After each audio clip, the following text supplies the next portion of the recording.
when I was able to get mobile, I remember actually I was in isolation when Ty showed up, who was the second Marine at Bamsey. And they told me, hey, there's another Marine on deck. He just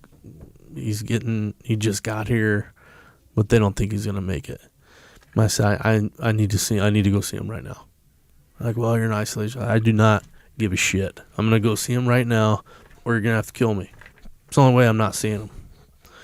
So they were like, okay. And they get the little human crane and crane me up and put me in my black electric wheelchair. I called it my black Cadillac. Thing was legit. They took it from me, though, because I put one too many holes in the walls of the... Don't drive your electric wheelchair heavily medicated, folks. It's not safe. But I go see Ty. DUI. Right? I have one of those, too. Yeah, believe it or not, I got one of those. And, but I go see Ty. Mind you, at this point, I still haven't gotten, like, emotional one time. Like, it's... Since I left... Dulab, like I haven't gotten emotion from my family or otherwise. I'm still pretty squared away with the whole emotion thing. I go see Ty, and I go into his room, and he's completely wrapped up. I mean, the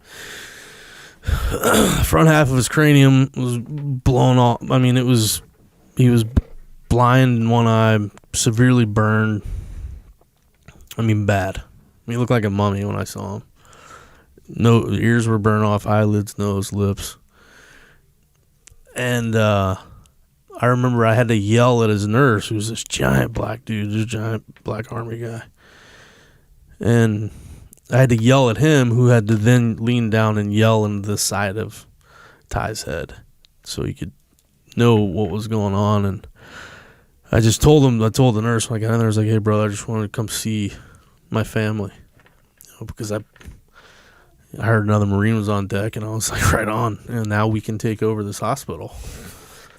And so he leaned down. He said, hey, Ty, another Marine here. And Ty, like, put up his nub like, hell yeah, Marines. And Ty whispered to the nurse, and he said he wants to know, like, what are your injuries? And I told him my injuries, and started, of course, with... I lost my right leg, didn't lose it. I mean, obviously I know where it went, but started with that. And he was telling Ty as I'm telling the injuries. And as soon as I said lost my right leg, like, Ty holds up his right leg, like, still got mine. Puts it down. And the left leg got banged up, blah, blah, blah. Ty holds up his left leg. And it was like, dude, that's typical Marine banter right there. Considering the conditions we're in, yet we're just going to smoke and joke.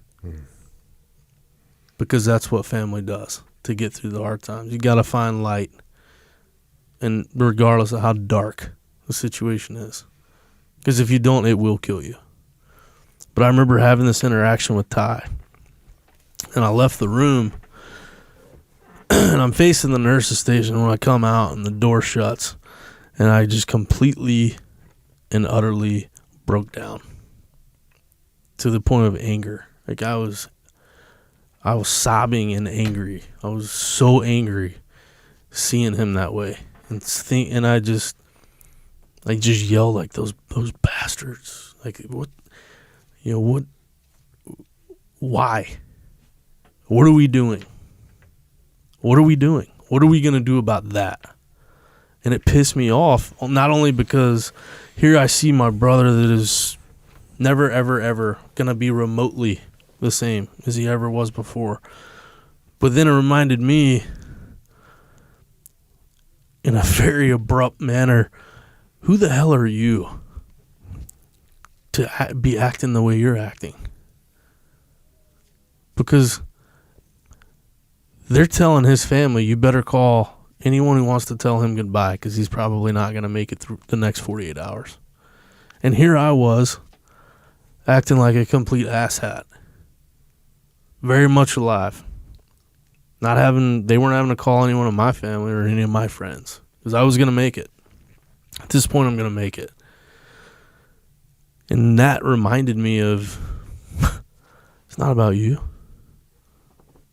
You just thought it was about you. It's not about you. And then that one interaction taught me right then, okay, I need to go see every wounded person in this hospital as often as I can. Because that's where I found healing. So that's what I did. I saw every wounded person, talked to all their families. And that is when I realized that, God, there is really something of the service above self. Because not only does it feed my soul, it feeds theirs. It's mutually beneficial. And I learned, if you're not willing to use whatever platform you find yourself in and to make yourself 100% vulnerable for whatever may come, you will never make a difference. You're waking up and choosing to be status quo and choosing to be average. And I learned right then, the great ones, the ones that the history books are going to rave about and that do rave about, were consistently uncomfortable and consistently vulnerable. And that was a great lesson for me to learn. It didn't make me any better than anyone else. It just made me more susceptible to judgment, which I already had a ton of, so I didn't care.